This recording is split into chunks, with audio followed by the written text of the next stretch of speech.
Hello students, good morning to all of you. I welcome you all in IIT Manthan.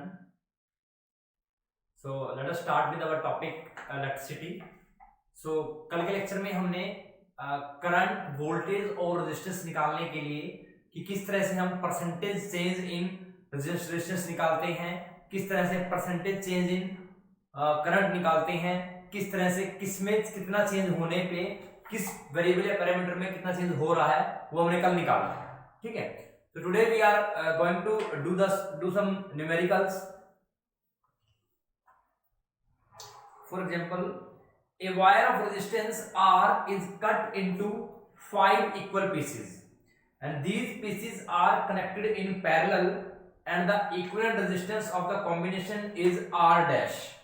Find the ratio of R by R dash. क्या निकालना है?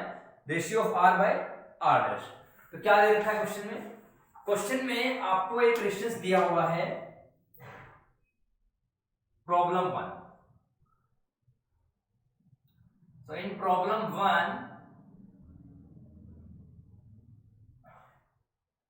हमारे पास एक resistance है, उसकी value है हमारे पास क्या? R.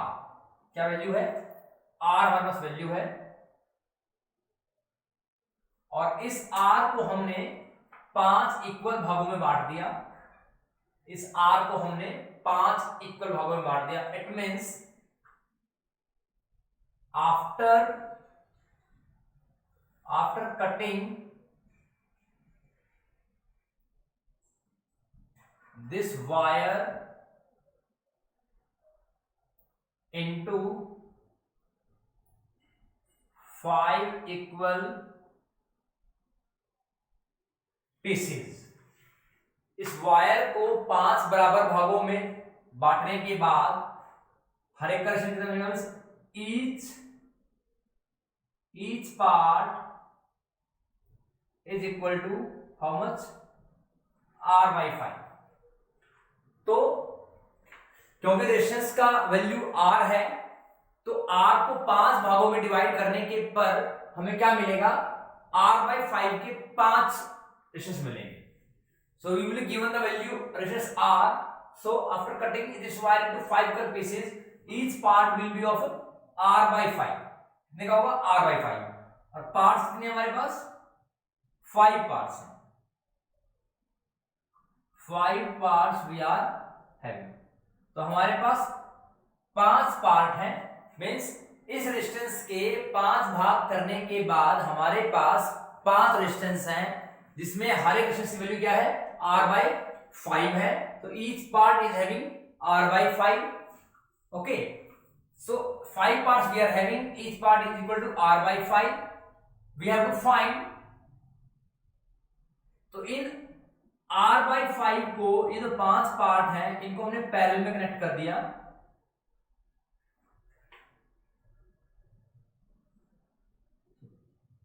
So these are connected in parallel and we have to find the equal resistance of this parallel combination.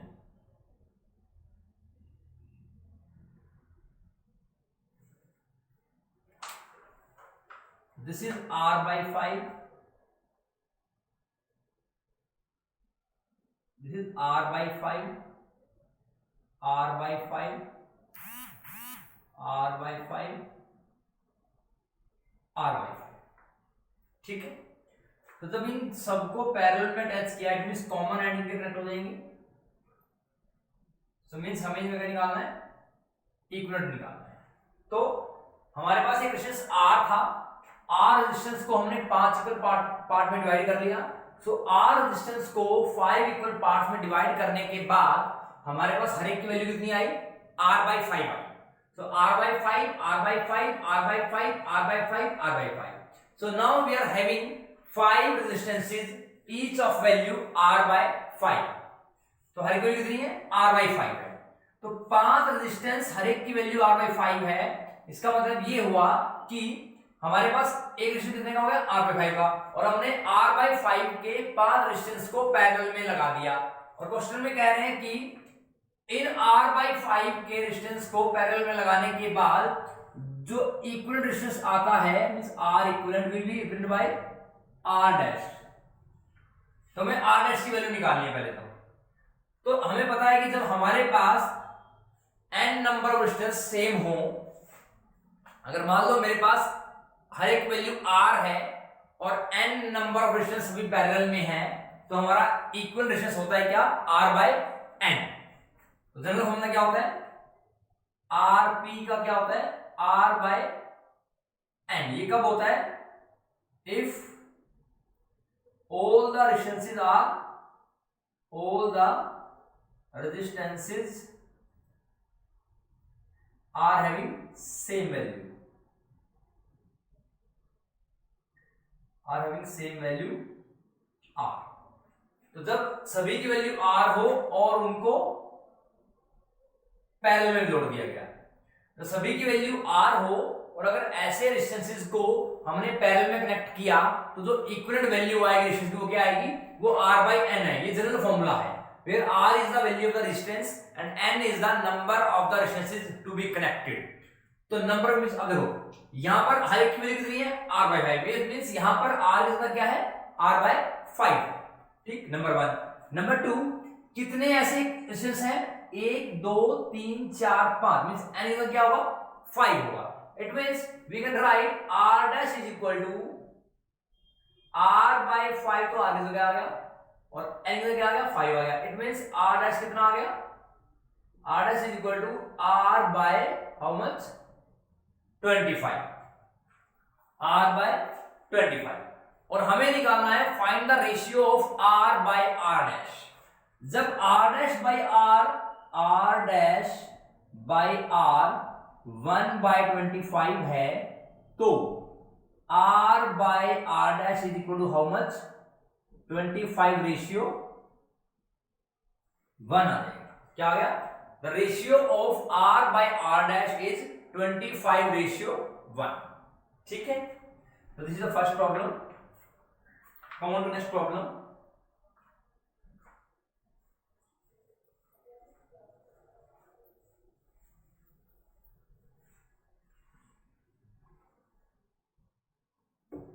Problem 2।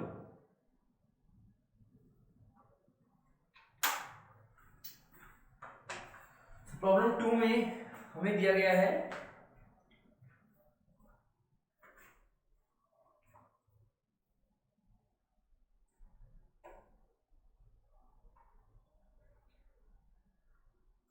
the resistance of the conductor is R, if length is doubled its new resistance will be। क्या रखा है कि conductor resistance क्या है, R है और length क्या है, डबल है। तो बहुत सिंपल क्वेश्चन है, ऐसे हम क्या करेंगे, लेट अस अज्यूम इसमें क्या दिया हुआ है, लेंथ डबल। तो ओरिजिनल रेजिस्टेंस क्या है, ओरिजिनल रेजिस्टेंस की वैल्यू है आपकी R। Length of the wire means original length of the wire that is L। तो उस वायर का एरिया भी कुछ होगा, area of wire is capital A। ठीक, और वायर की रेजिस्टिविटी कुछ होगी, तो resistivity of the wire is rho. So RLA rho. So now question में बोल रहा है कि अगर लेंथ डबल हो जाए तो नए रेजिस्टेंस की वैल्यू क्या होगी। तो सिंपल सा क्वेश्चन है कि अगर लेंथ डबल हो जाए तो एक चीज समझिए, मान लीजिए हमारे पास ये वायर है, ये वायर, तो हर एक वायर का जो शेप होता है वो सिलिंड्रिकल होता है। हर एक वायर का शेप क्या होता है, सिलिंड्रिकल होता है। So for a cylindrical shaped wire we are having length and the area of the base. मतलब क्या होगा, उसका लेंथ होगा और एरिया ऑफ द बेस भी होगा, कि उसमें कितना कंडक्टर लगा हुआ है और कितनी उसकी लेंथ है। सो this is called area and this is your length. तो पहले लेंथ L थी, एरिया ए है, रेजिस्टेंस आर है, ठीक है, और रेजिस्टिविटी रो है। अब वो कह रहा है कि अगर लेंथ डबल हो जाए, अब देखिए ये वायर है मेरे पास, इसका वॉल्यूम क्या आएगा, volume is equal to A into L. तो ये आपका आ गया original volume, this is your original volume, ठीक। अब ओरिजिनल वॉल्यूम ये है, हमें क्या निकालना है कि लेंथ अगर डबल होगी। अब देखिए ये वायर हमारे पास है, अगर इसकी लेंथ डबल हो जाए, अब देखो मेटल तो यही रहने वाला है, वायर यही रहने वाली है, तो अगर मैं इसकी लेंथ डबल कर दूं, मींस अगर ये इतना बड़ा हो जाए, तो जब मैं इसको खींचूंगा तो ऑब्वियसली है कि इसका एरिया कम हो जाएगा, it's area will be less. Length क्या होगी इसकी, लेंथ क्या होगी 2L होगी, और एरिया क्या हो जाएगा, एरिया A/2 हो जाएगा। अब A/2 कैसे हुआ ये देखिए, अब क्योंकि बिफोर चेंज वॉल्यूम जो था वही चेंज के बाद होगा। मान लीजिए मेरे पास कोई भी वायर है, उस पर्टिकुलर वायर को अगर मैं खींचता हूं या कंप्रेस करता हूं, तो खींचने पे और कंप्रेस करने पे जो भी वॉल्यूम होगा, वॉल्यूम तो सेम रहेगा, ठीक है। तो वॉल्यूम को सेम रहने के लिए अगर मैं लेंथ को बढ़ा रहा हूं, जिस अमाउंट से मैं लेंथ को बढ़ाऊंगा उसी अमाउंट से एरिया को घटना पड़ेगा।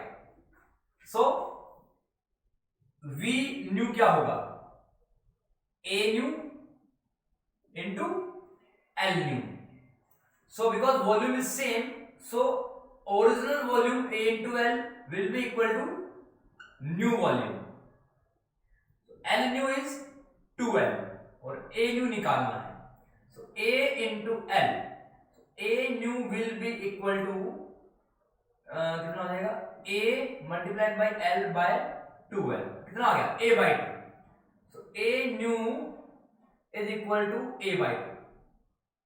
तो वैसे ही पता है हमें कि लेंथ और एरिया में, क्योंकि लेंथ डिस्टेंस के डायरेक्टली प्रोपोर्शनल है और एरिया डिस्टेंस के इनवर्सली प्रोपोर्शनल है। मतलब अगर लेंथ बढ़ेगी तो डिस्टेंस बढ़ेगा और एरिया घटेगा तो डिस्टेंस बढ़ेगा, ठीक है। मींस डिस्टेंस के बढ़ने के लिए जरूरी है कि लेंथ बढ़े और एरिया घटे, या एरिया बढ़े और लेंथ घटे, ठीक। दैट मींस न्यू एरिया क्या आ गया A/2। तो अगर मैंने इसकी लेंथ 2L कर दी, एरिया क्या हो जाएगा A/2। फॉर एग्जांपल मान लीजिए इसकी लेंथ, समझाने के लिए बता रहा हूं, मान लीजिए इसकी लेंथ 4 मीटर है और इसका एरिया है 2 मीटर स्क्वायर, ठीक है। तो अगर ये 2 मीटर स्क्वायर है और ये L है, तो वॉल्यूम कितना आ जाएगा, volume is 8 metre cube. Volume क्या आ गया, area is 2 metre square, L is 4 metre, 4 into 2 कितना आ गया 8 metre cube, means 8 metre cube is the volume, ठीक। अब क्योंकि वॉल्यूम सेम रहेगा, तो इट मींस न्यू वॉल्यूम कितना रहेगा 8 रहेगा। तो अगर मैं लेंथ को डबल कर दूं, मींस 4 इंटू 2 8 हो गया, तो एरिया क्या होगा, एरिया तो 1 हो जाएगा, तभी तो 8 आएगा, क्योंकि volume of this wire will remain same before the any change और आफ्टर एनी चेंज। तो इस वायर का वॉल्यूम तो सेम रहने वाला है, ये तो फिक्स है। तो अगर इसका लेंथ L था, इसका एरिया 2 था, तो वॉल्यूम कितना आया 8 मीटर क्यूब। और अगर न्यू वॉल्यूम निकाला तो क्या बनेगा A new into L new.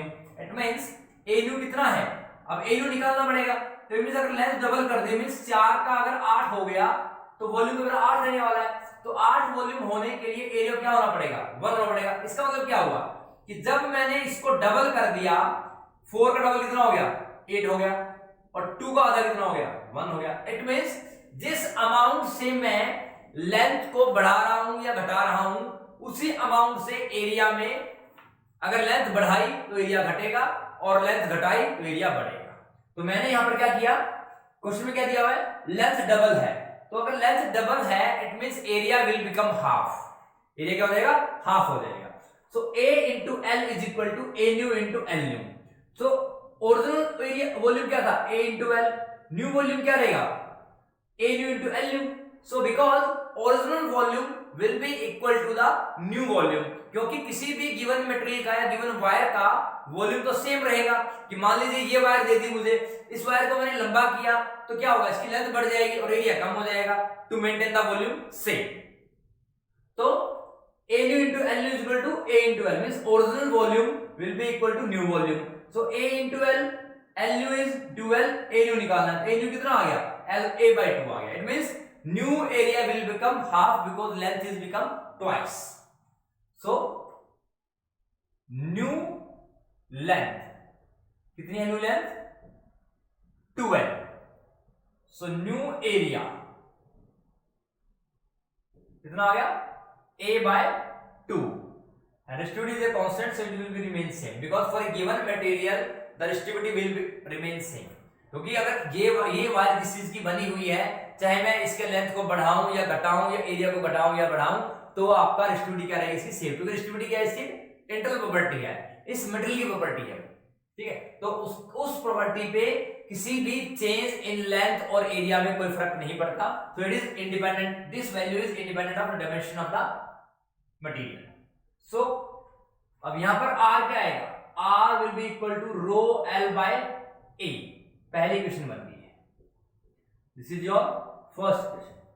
यहां पर क्या आएगा? r new is equal to rho l new कितना है? 12 और a कितना है? a by 2. तो l इज 12 और एरिया इज a बाय 2. तो this is your second equation. So divide second by first. दूसरी इक्वेशन को फर्स्ट में करने पे क्या आएगा? r new by r is equal to 2 rho, तो 2 into 2 4 rho l by a divide by rho l by a. तो इसकी वैल्यू कितनी आ गई? 2 पर मल्टीप्लाई हो जाएगा, कितना हो गया? 4. तो ये कितना आ गया? 4 rho l by a divide by rho l by a will cancel out. तो क्या आ गया? New resistance will be 4 times of the original resistance of the wire. तो लेंथ को डबल करने पे एरिया हाफ हो जाएगा. तो due to the twice of the length and half of the area, the new resistance will become what? How much? 4 times of the original resistance. तो length को double करने पे आपका रेजिस्टेंस कितना हो गया? 4 टाइम्स ऑफ द रेजिस्टेंस हो गया. ठीक है, दिस इज द सॉल्यूशन. तो इसमें ये वाला कॉन्सेप्ट जरूरी है कि जब भी आपको बोला ना जाए कि without any change in area, अगर मैं लेंथ में चेंज कर रहा हूं और वो बोल देता है कि if length becomes double and without any change in area, तब आप एरिया चेंज नहीं करोगे. लेकिन अगर नहीं बोला है तो अंडरस्टूड है कि उनका वॉल्यूम सेम रहने वाला है और वॉल्यूम ओरिजिनल जो होगा वो न्यू वॉल्यूम का सेम रहेगा. तो अगर लेंथ डबल होगी तो एरिया आप निकाल लेंगे. अगर हम डायरेक्टली देखें तो अगर लेंथ डबल हुई तो एरिया हाफ होगा. बिकॉज जितने अमाउंट से हम लेंथ को मल्टीप्लाई करते हैं या उसमें कोई इंक्रीज करते हैं, उतनी ही अमाउंट से एरिया को डिवाइड करेंगे या डिक्रीज करेंगे. This is the funda for finding the new resistance whenever there is change in dimension length और द एरिया. ठीक है, नेक्स्ट क्वेश्चन है प्रॉब्लम नंबर 3. तो इन क्वेश्चंस में आपके एनसीईआरटी की जो एक्सरसाइज है वो भी आपकी कवर हो जाती है.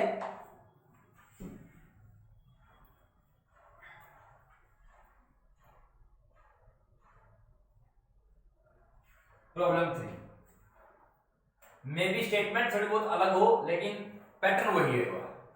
ठीक है, नेक्स्ट क्वेश्चन है a graph of v and I is given to you and having a resistance R1, R2, R3. Find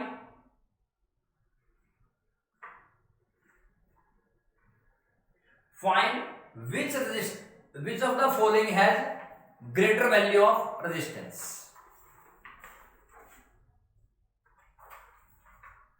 तो एक ग्राफ हमें दे दिया गया है, VI ग्राफ है.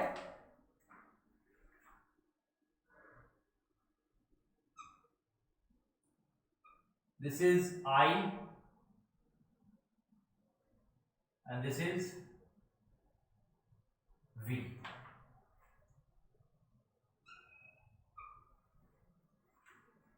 तो दिस इज क्या दे रखा है? ये R1 दिया हुआ है, ये R2 दिया हुआ है और ये R3 दिया हुआ है। तो this is the graph which is given to us. इस ग्राफ में हमें ये बताना है कि किसका रेजिस्टेंस ज्यादा है और किसका रेजिस्टेंस कम है। Means what should be the order, कि ऑर्डर क्या होना चाहिए।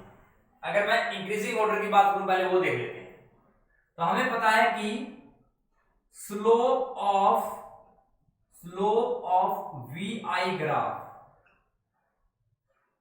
VI ग्राफ का स्लोप हमेशा क्या बताता है, resistance, slope of VI graph will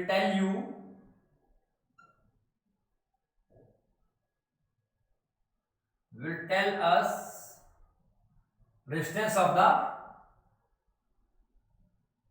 graph, कि जिस पर्टिकुलर मटेरियल के लिए हमने वोल्टेज और करंट की वैल्यू प्लॉट की है, तो उस पर्टिकुलर मटेरियल के लिए रेजिस्टेंस की वैल्यू क्या आएगी वो बताएगा स्लोप।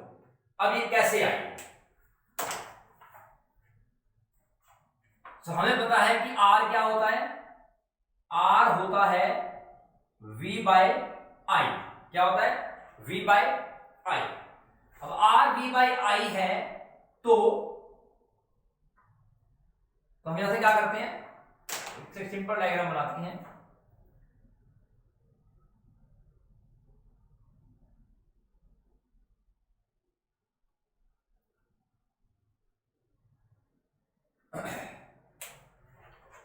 तो 3 ट्रायंगल बन गए यहां पर।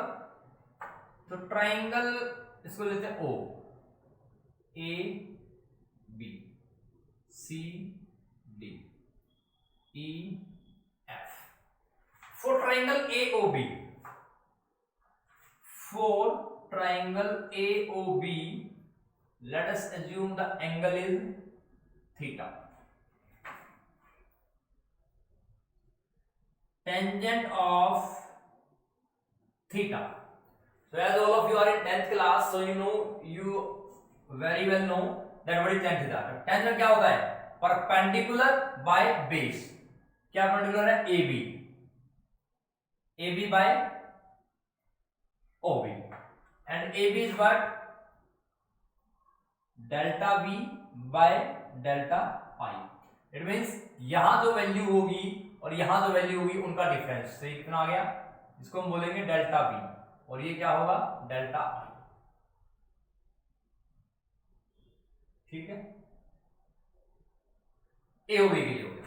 तो ये भी क्या देगा, ये भी क्या देगा, ये रेजिस्टेंस की वैल्यू देगा। चलो ठीक है जी, ठीक। अब COD के लिए, ट्राइंगल COD के लिए अगर मैं एंगल बनाऊं phi, tangent of phi will be equal to CD divide by OD, so this is also some value of delta V, means change in value of voltage, and this is also change in value of current। So delta V by delta I, and it is also equal to R। ठीक, come on to EOF। in triangle EOF, tangent of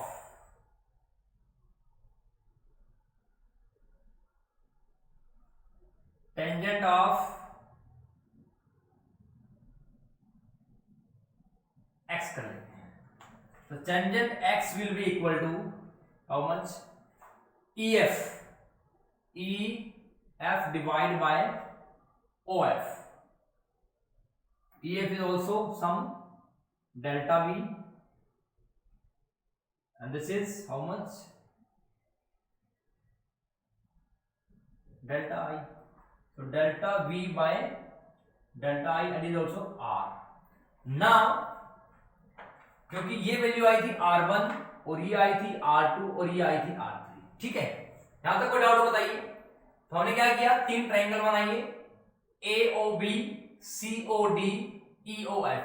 मैंने A से perpendicular बना दिया, इस पे C से बना दिया, E से बना दिया।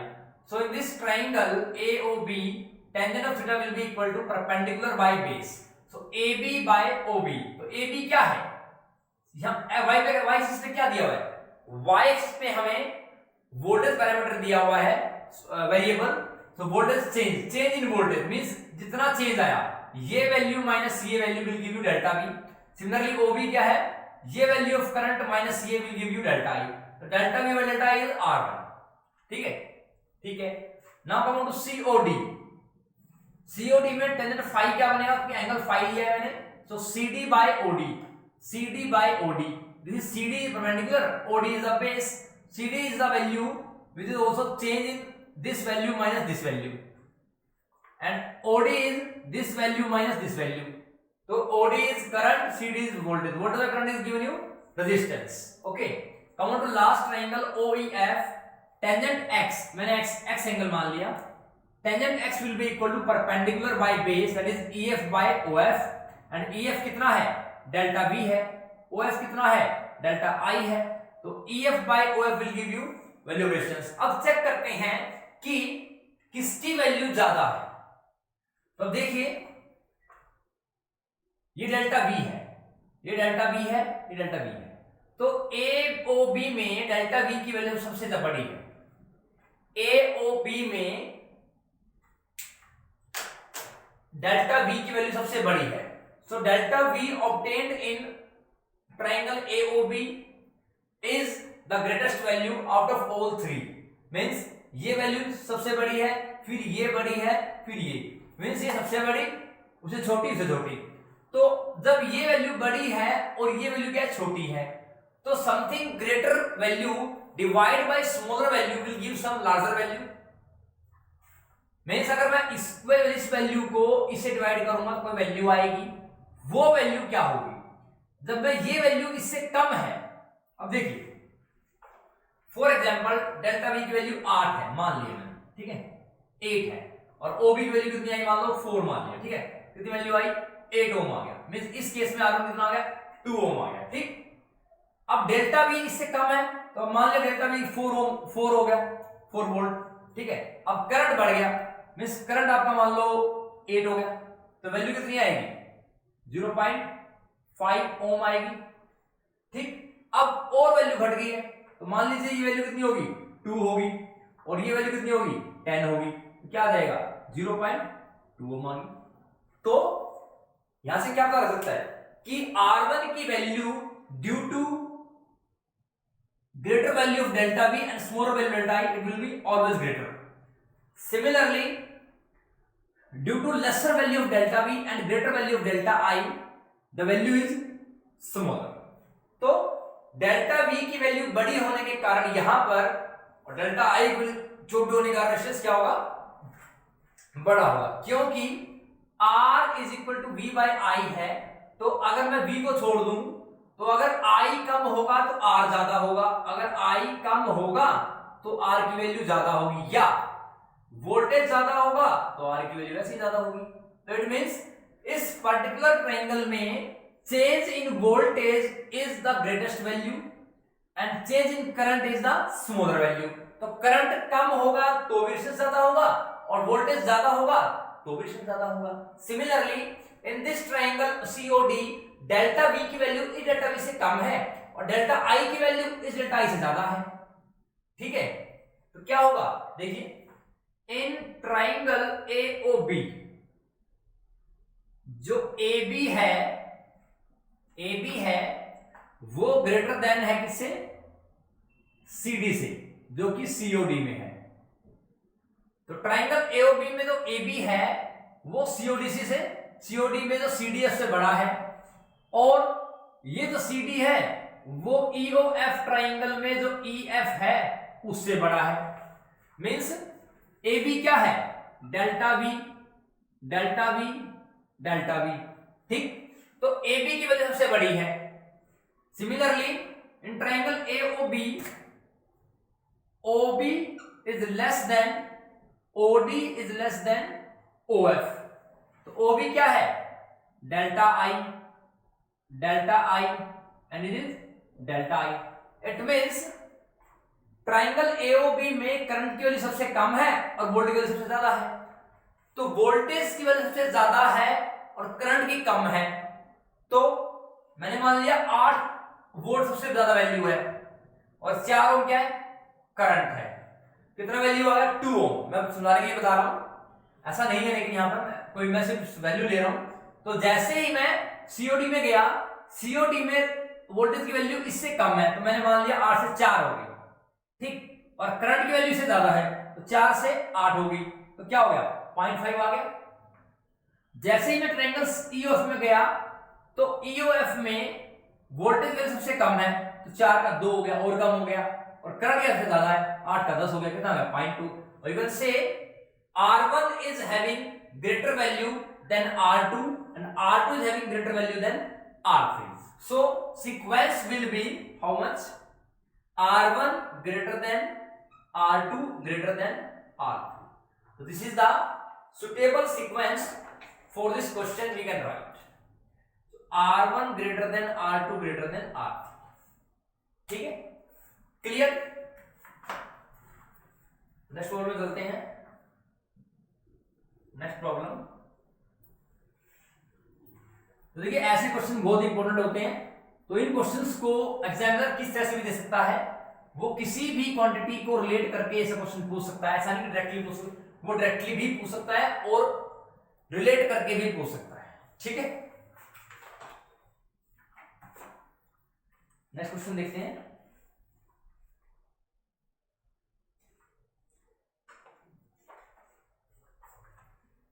So an electric heater is salted at 1500 volt. जो इलेक्ट्रिक हीटर है वो क्या है, वो 1500 वोल्ट पे है, और पूछ रहा है कि how much heat is produced per hour. तो हीट का फॉर्मूला अगर आपको पता हो, मैं तो सबसे पहले करवाया था जब स्टार्टिंग में कराया था। एच का फॉर्मूला क्या होता है, प्रॉब्लम नंबर 4। H का फॉर्मूला होता है I square R T. H is equal to I square R T, sorry. तो H का फॉर्मूला होता है I स्क्वेयर आर टी, ठीक है। इसलिए क्या दिया हुआ है, how much heat is produced per hour. तो I स्क्वेयर आर क्या है, I स्क्वेयर आर मेरी पावर है, H is equal to P into T हो गया। So heat energy will be given by I square RT. So और I square R क्या है, I square R मेरी पावर की वैल्यू है, बिकॉज पावर क्या होता है, पावर जो होता है it is equal to V into I, ठीक। तो according to Ohm's law I want to write V can write as I into R into I, क्या हो जाएगा, I स्क्वेयर R हो जाएगा, ठीक। सिमिलरली इसी वैल्यू लिखना चाहूं, P is equal to V ऐसे ऐसा रहेगा, I is equal to V by R, it means V square by R। तो P क्या हो गया, V स्क्वेयर बाई R हो गया, ठीक है। तो H is equal to P into T. So हमें क्या दिया हुआ है, हमें पावर दी हुई है 1500 वोल्ट की और हीट एनर्जी निकालनी है per hour.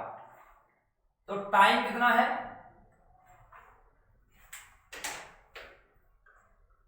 so time is 1 hour and power is 1500 volt, और हमें निकालनी है हीट एनर्जी। H क्या होगा, 1500 गुना में, अब time should be in second, तो कितना बनेगा 60 इंटू 60, ठीक है। तो कितना बनेगा, 15 सिक्के 90 और 9 सिक्के 54, तो 2 0 ये, तो 5 सिक्के 90, तो एक 2 भी आई, 2 4 1 5, 3 और 2 5। सो ये वैल्यू आ गई, it means we can write how much, 5.4 multiplied by 10 की पावर 6 जूल। कितना हो गया, heat energy will be equal to 5.4 multiplied by 10 की पावर 6 जूल, ठीक है। सो 1500 वोल्ट हमें पावर दिया हुआ था, टाइम 1 आवर था, तो 36 सेकंड से मल्टीप्लाई कर दिया, because time should be in second. So this is 1500 गुना में 60 इंटू 60 दैट इज 3600 इंटू 15 कितना आ गया 554 इंटू 10 की पावर 5 और 5.4 मल्टीप्लाई बाय 10 की पावर 6 जूल। ठीक है, तो this is the solution of problem number 4। आपको सिंपल पावर दिया हुआ है और आपको निकालना है कि how much heat is produce per hour, कि एक घंटे में कितनी हीट एनर्जी प्रोड्यूस करते हैं। और हीट एनर्जी फॉर्मूला होता है I square R into T, और I स्क्वायर R होता है power, P is equal to V into I होता है, और V की वैल्यू अगर हम IR रखें according to Ohm's law it will be I square R। Similarly I की वैल्यू V बाई R रखें it will be V square by, means power के तीन फॉर्मूले हो गए हमारे पास, V into I square R, V square by R। So H is equal to I square RT, H is equal to P into T। Time will be equal to 1 hour, time कितना दिया हुआ है 1 our दिया हुआ है, power कितना दिया हुआ है 1500 वॉट, तो एनर्जी क्या होगा power into time, power is in watt and time should be in second, so 1 hour consist of 60 into 60 second, so 66 into 15 90, 90 into 6 540, 540 multiply by 40 कितना आ गया 54 मल्टीप्लाई बाय 10 की पावर 5, और you can write 5.4 multiply by 10 की power 6 joule. This is the heat energy produced per our. ठीक है,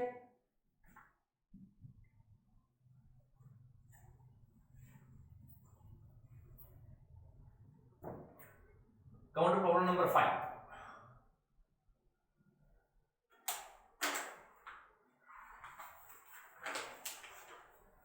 problem 5 है आपकी,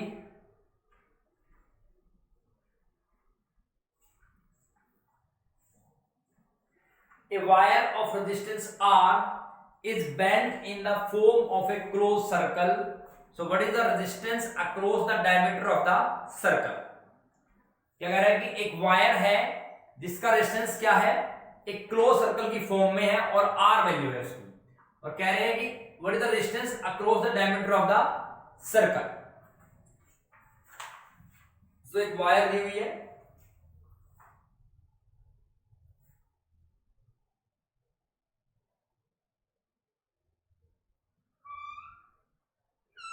तो ये एक वायर है, ठीक है, मींस इसका पूरे का रेजिस्टेंस कितना है R है। ठीक, तो वो कह रहे हैं कि अगर इस R का मैं अगर डायमीटर के अक्रॉस रेजिस्टेंस निकालूं तो क्या बोल रहे हैं, a wire of resistance is bent in the form of close circle. तो देखिए एक वायर है मेरे पास, ठीक, तो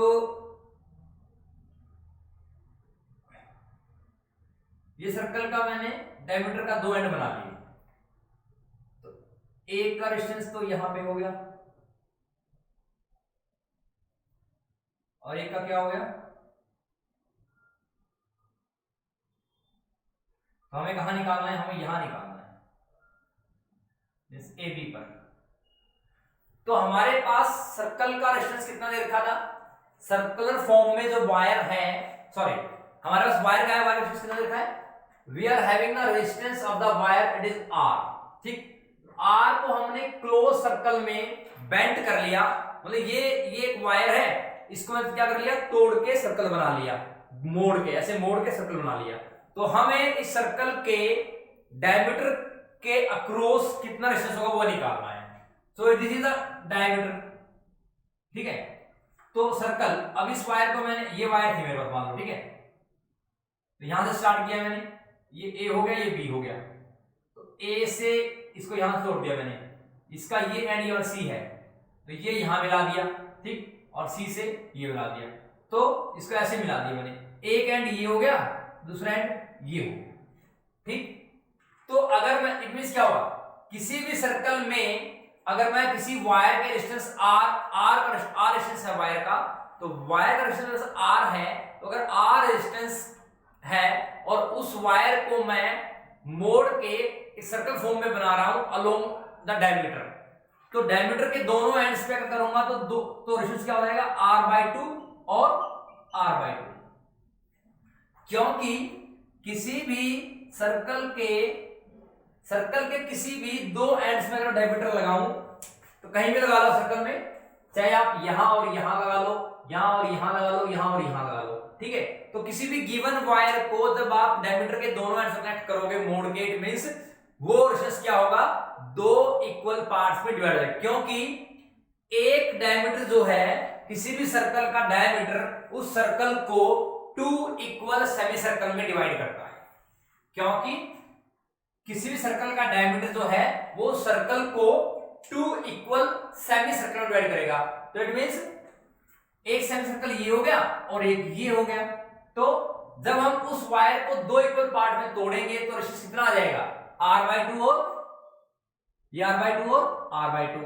तो एक रेजिस्टेंस ये हो गया और एक ये हो गया। हमें कहां निकालना है, यहां निकालना है। तो इट मींस दोनों किसमें हो गए, पैरेलल में हो गए।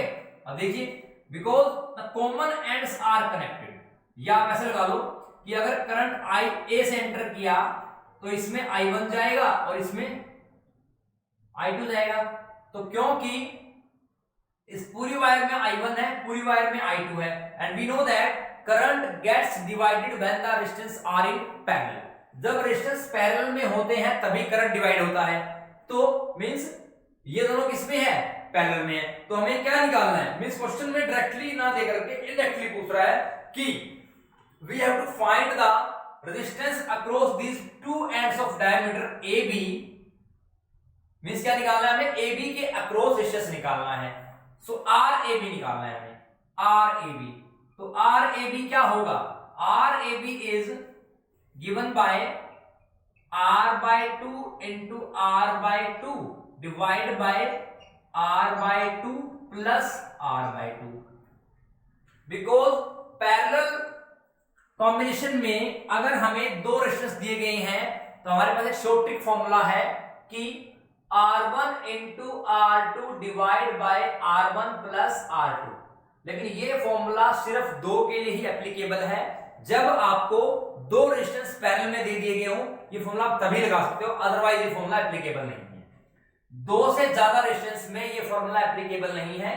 सो we will be having two resistance in parallel, because question में हमें क्या दिया गया है, एक वायर है, उसका रेजिस्टेंस क्या है, R है, और उस वायर को बेंड करके हम एक क्लोज सर्कल की फॉर्म में बना रहे हैं, और हमें उस सर्कल के डायमीटर के दोनों एंड्स के अक्रॉस पे टोटल रेजिस्टेंस निकालना है। तो ये सर्कल बना दिया मैंने तोड़ के इसको, ठीक है। एक वायर थी तो तोड़ दिया मैंने, पहले क्या सर्कल बना दिया इसमें क्या, तो इस सर्कल का डायमीटर मान लिया, यहां मान लिया, एक एंड ये हो गया। तो ये कितना हो गया, ये आधा बढ़ गया और ये आधा बढ़ गया। टोटल कितना था, R था। तो ये R/2, ये R/2, मींस यहां से यहां तक कितना हो गया, R/2, यहां से यहां तक R/2। हमें यहां निकालना है। तो यहां से एक तरीका है, यहां से करंट I एंटर कराया, तो मैंने एग्जैक्ट डायग्राम ये बनाया है। तो A से I एंटर करवाया, तो इस पॉइंट पे या नोड जंक्शन पे दो पाथ हैं, एक I1 और एक I2। तो दोनों क्या है, करंट डिवाइड हो रहे हैं। It means current gets divided, so these resistances are in parallel because only in the parallel combination the current gets divided into two equal parts, I1 and I2. So I will be equal to I1 plus I2. So we can say that these two resistors are in parallel, and we are having a short trick to find the parallel combination of resistance, that is multiplication of two resistance divided by addition of those two resistances. So R/2 into R/2 divided by R/2 plus R/2. So this will give you the equal resistance across the diameter of the circle. So क्या आ गया, R square by 4 divided by R, तो कितना आ गया answer, answer is R/4. It means RAB is equal to R/4. RAB is equal to R/4. Means the resistance, the total resistance, or you can say equivalent resistance across the diameter of a circle which is having resistance R/2, R/2, because the total wire resistance is R. तो जब उस wire को हमने एक circle की form में बनाया, total कितना हो गया, ये टोटल कितना है, इसका टोटल क्या है, ये पूरा कितना है, R है। और जब इस सर्कल के दो एंड लगाए मैंने, तो इन दोनों एंड्स के अक्रॉस निकालना है, मींस यहां निकालना है मैंने। तो ये आधा हो गया और ये आधा, टोटल अगर R था तो ये कितना हो गया, ये R/2 और ये R/2। इट मींस R/2 और R/2 दोनों हमने कंबाइन कर दिए हैं और वो चेक करना पड़ेगा कि वो सीरीज में है या पैरेलल में है। तो हमने चेक किया करंट को जूम करके, जब करंट मैंने एंटर करवाया ए पॉइंट से, तो एट दिस नोड और junction the current gets divided and we know that the current gets divided in parallel. तो इट मींस रेजिस्टेंस क्या होगा, पैरेलल में, means R/2 and R/2 are in parallel, so we can say that we have to find the equivalent resistance in parallel। और हमारे पास short trick है दो resistance की, R/2 R1 into R2 by R plus R2। तो अगर दो resistance parallel में है तो जिसका फॉर्मूला क्या है, Rp will be equal to multiplication of two resistances divided by sum of two resistances। so R1 into R2 by R plus R2, तो R into R means R/2 into R/2 divided by R/2 plus R1। तो R/2 ये है, R/2 ये है, diagram में ये है, R/2 ये है, R/2 ये है, तो R/2 into R/2 divided by R/2 plus R/2। तो ये कितना हो गया, हाफ R कितना होता है, R हो जाता है। दिस इज R²/4, R²/4/R, तो R से R कैंसिल हो गया, कितना हो गया R/4। It means the total equivalent resistance across the diameter AB that is your R/4। बिल्कुल सिंपल क्वेश्चन था, वो थोड़ा क्वेश्चन को घुमा कर दिया हुआ था कि एक वायर दी हुई है, उसका रेजिस्टेंस R दे दिया है, उसे सर्कल में बना दिया और उस सर्कल के डायमीटर के अक्रॉस आपको रेजिस्टेंस निकालना है। इट मींस जब भी आप डायमीटर की बात करेंगे तो डायमीटर एक ऐसी चीज है जो किसी भी सर्कल को दो इक्वल पार्ट में डिवाइड करती है। It means the wire having resistance R gets divided into two equal parts, R/2 और हमें उन दोनों को लगा करके इक्वल रेजिस्टेंस निकालना है। ठीक है, let's come to problem number next.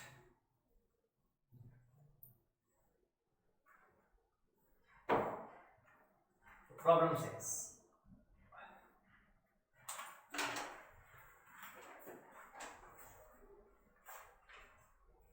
Problem 6 है, an electric bulb is rated 220 volt and 100 volt when it is operated on 110 volt, find the power consume. क्या बोल रहा है, 220 वोल्ट और 100 वोल्ट पे एक बल्ब ऑपरेट कर रहा है, 220 वोल्ट और 100 वोल्ट, और अगर 110 वोल्ट पे होगा तो हमें क्या निकालना है, पावर निकालना है। तो हमें क्या निकालना है, पावर निकालना है। तो देखिए, जब भी बल्ब वाले क्वेश्चनों में, बहुत इंपॉर्टेंट चीज बता रहा हूं, जब भी बल्ब वाले क्वेश्चन हम निकाल रहे होते हैं तो बल्ब वाले क्वेश्चन में हमेशा हम पहले रेजिस्टेंस की बात करेंगे कि किसी भी गिवन बल्ब का रेजिस्टेंस कितना है, क्योंकि जो बल्ब की रेटिंग होती है वो वोल्टेज और पावर टर्म्स में होती है कि कितनी वोल्टेज पे वो ऑपरेट करेगा। मींस मान लो अपने घर में कोई बल्ब लगा हुआ है, वो हर एक घर में जो बल्ब होता है वो 220 वोल्ट पे ऑपरेट करता है, मींस वो 220 वोल्ट तक ऑपरेट कर सकता है। अगर उससे ज्यादा वोल्टेज होगी तो वो काम नहीं करेगा, मतलब फट जाएगा। कहने का मतलब ये है, ठीक है, मतलब उसकी लिमिट है। तो रेटिंग होती है, उसको बोलते हैं रेटिंग। तो रेटिंग का मतलब ये होता है, किसी भी इलेक्ट्रिकल इक्विपमेंट की रेटिंग का मतलब ये है कि उस इक्विपमेंट की मैक्सिमम क्वांटिटी बता रहे हो। अगर बोल रहा है कि जैसे हम बात करें एमसीबी की, जैसे अपने घरों में एमसीबी लगी होती है, एमसीबी क्या होता है, मिनिएचर सर्किट ब्रेकर। तो पहले घरों में स्विच लगे होते थे, लेकिन आजकल मेन सप्लाई बोर्ड के पास आपका एमसीबी लगी होती है। तो जब भी किसी रूम में अगर कोई लोड ज्यादा बढ़ जाए, ठीक है, तो क्या होता है, तो उस रूम की एमसीबी गिर जाती है। इसका मतलब क्या है, तो एमसीबी पे ना एक करंट की रेटिंग दी होती है कि मान लीजिए 5 एम्पीयर की एमसीबी है। इसका मतलब ये हुआ कि वो एमसीबी जिस रूम को ऑपरेट कर रही है, तो उस रूम में किसी भी इक्विपमेंट पे अगर करंट 5 एम्पीयर से ज्यादा आ गया तो वो एमसीबी ट्रिप कर जाएगी। मतलब अपने दो हाथ खड़े हैं, मींस एमसीबी ये कहना चाहती है कि अपने दो हाथ खड़े, तुम देख लो अपना। ठीक है, सो एमसीबी, तो रेटिंग मतलब क्या है, रेटिंग इज दैट थिंग, किसी चीज की, मतलब मैं करंट रेटिंग की बात कर रहा हूं, वोल्टेज रेटिंग, तो अब बात कर रहा हूं बल्ब की, तो बल्ब की रेटिंग हमेशा पावर और वोल्टेज में होती है। मींस कितनी पावर का वो बल्ब है और कितनी वोल्टेज पे ऑपरेट करेगा, this is the rating. So bulb की रेटिंग हमेशा होती है वोल्टेज और पावर में। Rating of bulb will be in voltage comma power. तो जैसे क्वेश्चन में क्या दिया हुआ है, एक बल्ब है, बल्ब की रेटिंग दी हुई है 220 वोल्ट, तो क्या दिया हुआ है 100 वोल्ट, मीन्स 100 वोल्ट उसकी पावर है और वोल्टेज क्या है 220। तो बल्ब वाले क्वेश्चन में एक माइंड में चीज बैठा लो कि जब भी कोई चीज निकालनी हो पहले आप उस पर्टिकुलर बल्ब का रेजिस्टेंस ही निकालोगे। क्या निकालोगे?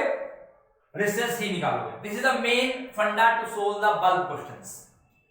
तो क्वेश्चन में आपके बल्ब की रेटिंग दी हुई है और वो कह रहे हैं कि अगर बल्ब की ऑपरेटिंग वोल्टेज 110 वोल्ट हो जाए, वो कह रहा है कि अगर इसी बल्ब की ऑपरेटिंग वोल्टेज 110 वोल्ट हो जाए तो पावर क्या होगी। तो पहले हमें क्या दिया हुआ है? वोल्टेज दिया हुआ है, पावर दिया हुआ है, ठीक है। तो इस बल्ब के लिए पहले हम आर निकाल लेते हैं कि इस बल्ब का रेजिस्टेंस है कितना, मतलब इस बल्ब की करंट को रोकने की क्षमता कितनी है। तो इस बल्ब की रेजिस्टेंस निकाल लेंगे। तो वोल्टेज दे रखा है, पावर दे रखा है, तो वोल्टेज और पावर दे रखा है, तो ऐसा कौन सा फॉर्मूला है जिसमें वोल्टेज हो, पावर हो और आर हो। तो अभी हमने निकाला था P is equal to V square by R, ठीक है, अभी पीछे बताया था मैंने आपको। तो इट मींस आर निकालना है, तो आर क्या होगा? R is equal to V square by P. R क्या होगा? V square by P. तो वी कितना है? वी है 220 का स्क्वायर और पी कितना है? 100, तो आर आ जाएगा। तो इट मींस यहां पर आर कितना आ गया? R will be equal to, तो ये कितना हो जाएगा? This is your 48400 divide by 100, cancel out, तो आर कितना आ गया? तो आर आ गया 484 ओम। इसका मतलब ये हुआ कि बल्ब का रेजिस्टेंस कितना है? 484 ओम है। बल्ब का रेजिस्टेंस कितना है? 484 ओम है।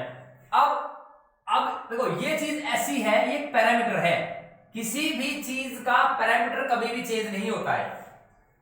किसी भी चीज का पैरामीटर मतलब रेजिस्टेंस क्या है, मैंने आपको स्टार्टिंग में बताया है कि वोल्टेज और करंट क्या है? वेरिएबल हैं, ये आपकी चेंज हो सकते हैं, इनकी वैल्यू चेंज हो सकती है, ठीक है। लेकिन किसी भी पर्टिकुलर इक्विपमेंट का जो पैरामीटर होगा वो फिक्स रहेगा।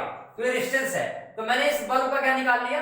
रेजिस्टेंस निकाल लिया, क्योंकि पावर दी हुई है, वोल्टेज दी हुई है, और पावर, वोल्टेज और आर की फॉर्म में एक फॉर्मूला मेरे पास है, P is equal to V square by R. ये माइंड में बैठा लीजिए, जब भी आपको आर निकालना हो तो ये फॉर्मूला निकालोगे। रेटिंग ऑफ बल्ब दिया होगा आपको वोल्टेज और पावर में, तो किसी भी बल्ब की रेटिंग का मतलब क्या है कि वो बल्ब कितने वोल्टेज पे ऑपरेट कर रहा है और वो कितनी पावर दे सकता है, मतलब the maximum amount of power the bulb can produce and the maximum voltage at which it can operate. कितनी वोल्टेज पे वो मैक्सिमम वोल्टेज पे ऑपरेट कर सकता है, कि मींस अगर 220 वोल्ट से ज्यादा अगर वोल्टेज आ गई तो बल्ब फट जाएगा, और उस बल्ब की पावर मैक्सिमम क्या है? 100 वोल्ट। मींस ये बल्ब 100 वोल्ट ही दे सकता है, इससे ज्यादा नहीं देगा, ठीक। This is called rating. Rating means it is the maximum amount of, अगर बल्ब की बात करूं, rating of bulb means the maximum of amount of power which it can produce on at the rate of maximum voltage, कि maximum कितनी voltage पे operate करके वो कितनी मैक्सिमम पावर दे सकता है, that is your rating of the bulb. तो इस बल्ब की रेटिंग दी हुई है, पावर और वोल्टेज दिया हुआ है, 220 वोल्ट पे ऑपरेट कर रहा है और 100 वोल्ट पे 100 वोल्ट आपकी पावर है।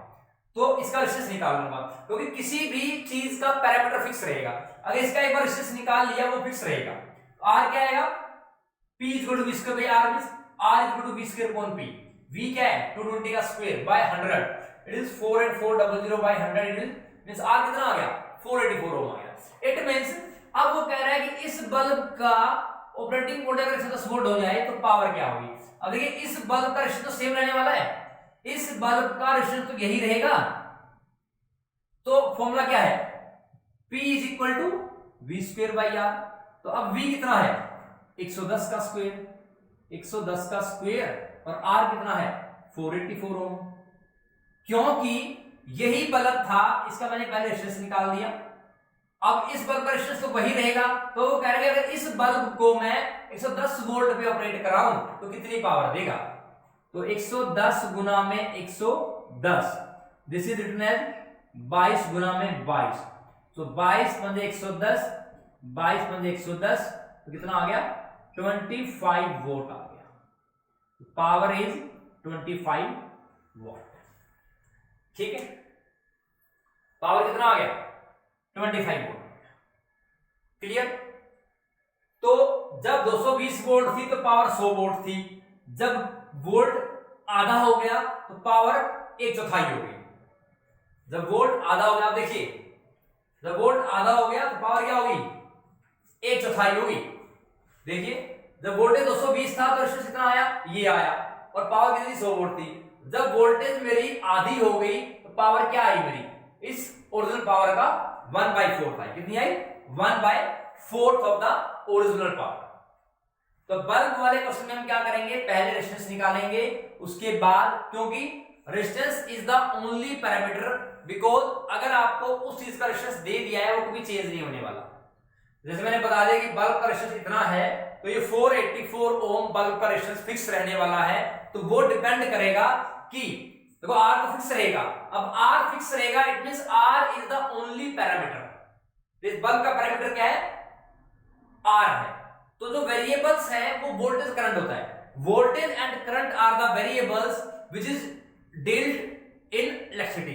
तो पूरे इलेक्ट्रिसिटी चैप्टर में वोल्टेज और करंट ही ऐसी क्वांटिटी है जो आपकी वेरी करती रहती है, लेकिन जो रेजिस्टेंस है वो किसी भी चीज का फिक्स्ड होता है। जैसे इस बल्ब का रेजिस्टेंस ये निकाला, तो इस बल्ब का रेजिस्टेंस यही रहने वाला है। उसके बाद चाहे आप वोल्टेज में चेंज करो चाहे पावर में चेंज करो, उसके अकॉर्डिंग में आंसर निकालो।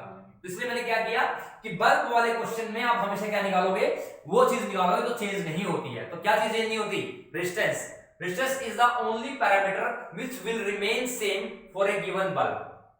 ठीक है, तो बल्ब का रेजिस्टेंस निकाल लिया। तो रेजिस्टेंस निकालने के बाद क्या है, क्वेश्चन में पहले V और P दिया था, तो P = V²/R से मैंने R निकाल लिया। P दे रखा है, V दे रखा है, R निकाल लिया। R निकाल लिया। अब R निकालने के बाद, अब क्योंकि उस बल्ब का R तो वही रहेगा, अब R मेरे पास है, अब वो कह रहा है कि 110 वोल्ट पे अगर काम करेगा तो पावर कितनी आएगी, पावर निकालनी कितनी आएगी, 25 वोल्ट आएगी। ठीक है, इट मींस जब आपकी वोल्टेज 220 थी तो पावर कितना है, 100 वोल्ट आया। जब वोल्टेज आधी हो गई, ये वैल्यू इसका आधा है, तो वैल्यू आधी हो गई तो पावर कितनी होगी, कितनी होगी पावर, 1/4। 100 का 1/4 कितना हो गया, 25 वोल्ट। ठीक है, तो वोल्टेज के आधा होने से पावर क्या रह गया, 1/4 रह गया। वोल्टेज आधी हो गई, पावर क्या हो गया, 1/4। ठीक, क्योंकि जो P क्या है, P = V² है। तो देखिए, अगर वोल्टेज आधी होगी, V², half V² means half V² कितना हो जाएगा, 1/4। पावर कितनी हो जाएगी, 1/4। तो वोल्ट, क्योंकि पावर जो है, देखिए अगर कैसे समझ लिए, P = V² है, तो मींस P1 जो होगा वो क्या है, वो V1² है। ठीक, तो हमने मान लिया P1 की वैल्यू P थी और V1 की वैल्यू V थी। ठीक, अब हम कह रहे हैं कि P2 निकालना है और V2 की वैल्यू V/2 होगी। ठीक, तो P1 तो इतना आ गया, P2 कितना आ जाएगा, P2 ये फॉर्मूला होगा। ठीक है, तो अगर मैं लिखना चाहूं P2/P1 will be equal to V2²/V1²। तो V1² कितना है, V1 तो V है, V² हो गया, और P2 क्या होगा, 1/2V का होल स्क्वायर। तो कितना आ गया, 1/4 V²/V², ये कैंसिल हो गया। तो P2/P1 = 1/4 and we can write P2 = P1/4। So ये तरीका आपका इनडायरेक्ट तरीका है शॉर्ट फॉर्म में, कि क्योंकि पावर वोल्टेज के स्क्वायर से रिलेटेड है। अगर वोल्टेज आधी होगी तो वोल्टेज का स्क्वायर कितना होगा, 1/4, तो न्यू पावर क्या होगी, 1/4। ठीक है, तो यहाँ पे पावर कितनी थी, 220 वोल्ट थी, पावर 220 वोल्ट थी, सॉरी वोल्टेज 220 वोल्ट थी, पावर 100 वोल्ट था। तो वोल्टेज यहाँ कितनी है, 220 वोल्ट है, तो जब आधी हो जाएगी तो पावर कितनी हो जाएगी, 1/4। So this is your divide. सो आज हमने क्वेश्चन किए, कुछ इंपॉर्टेंट क्वेश्चन किए जो कि एनसीईआरटी को भी कंप्लीट कर रहे हैं और जनरल क्वेश्चन भी कंप्लीट कर रहे हैं। ठीक है, तो आज हमने कुछ क्वेश्चन रेजिस्टेंस निकालने के लिए किए, कुछ क्वेश्चन हमने, अब एक जो सबसे इंपॉर्टेंट क्वेश्चन किया हमने बल्ब वाला, कि बल्ब वाला केस मैंने आपको नहीं बताया था। तो बल्ब के केस में हम हमेशा रेजिस्टेंस ही निकालेंगे, क्योंकि resistance is the only parameter which will never change for the given bulb. किसी भी गिवन बल्ब का रेजिस्टेंस तो वही रहेगा जो उसका है, क्योंकि वो उसकी इंटरनल प्रॉपर्टी है। वोल्टेज और पावर चेंज हो सकती है, जैसे यहां होगी 220 वोल्ट काम कर रहा था, क्योंकि वोल्टेज तो क्या है, वोल्टेज कम ज्यादा भी हो सकती है, वोल्टेज तो कम ज्यादा भी हो सकती है, और वोल्टेज कम ज्यादा होने से पावर इफेक्ट पड़ेगा। ठीक है, तो ये क्वेश्चन ऐसे होगा। तो आज हमने क्वेश्चन किए, तो एक बार आप लेक्चर को देख लीजिएगा। तो मुझे लगता है कि लेक्चर में कोई डाउट रहना चाहिए। अगर फिर भी कोई डाउट रह जाता है तो you can ask me on WhatsApp group. You just text the message on WhatsApp group and ask me कि सर ये डाउट है और ये बता दीजिए। I will definitely help you people. Okay, so we will continue with our next lecture with some more questions on the bulb। तो तब तक के लिए लेक्चर्स को देखिए, कोई डाउट है तो उसको क्लियर करने की कोशिश कीजिए। अपना ध्यान रखिए, घरों में रहिए और सुरक्षित रहिए। Thank you so much.